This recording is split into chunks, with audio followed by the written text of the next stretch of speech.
credits.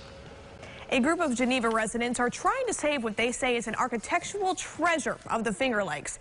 Parrott Hall was the first building in the city of Geneva to be listed on the National Register of Historic Places. Now it's set to be demolished. Selena Lewis has more on the fight to preserve the building and why the state is trying to have it torn down.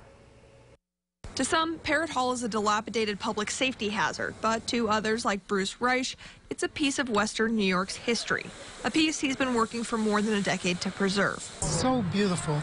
I would love to see it preserved and put back into a really good use for not just the experiment station, but for the entire community. It seemed to be going well until the financial crisis in 2008, when efforts to work with community members to save the building, he says, were all but abandoned by the state. Friends of Parrott Hall aren't letting those keep out posters or those red X's on the doors of this historic building stop them from fighting the state agency from demolishing this building, which they're set to do by the end of the month. Friends of Parrott Hall, a small community group, says this is a match between David and Goliath, but one they're not giving up on. Erin Tobin from the Preservation League of New York says her organization, along with the Landmark Society, have joined Reich's fight and are just asking the state for more time to come up with a way to save the mid-19th century building. We feel like it's a statewide issue that the state agency charged with historic preservation wants to demolish a building and not give a local coalition time to find the funds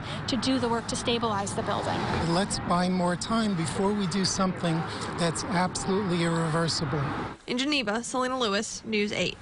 State parks say they requested a structural report as well as proof of funding and a letter of support from Cornell, which used to own the building, by June 15th, which happens to be tomorrow.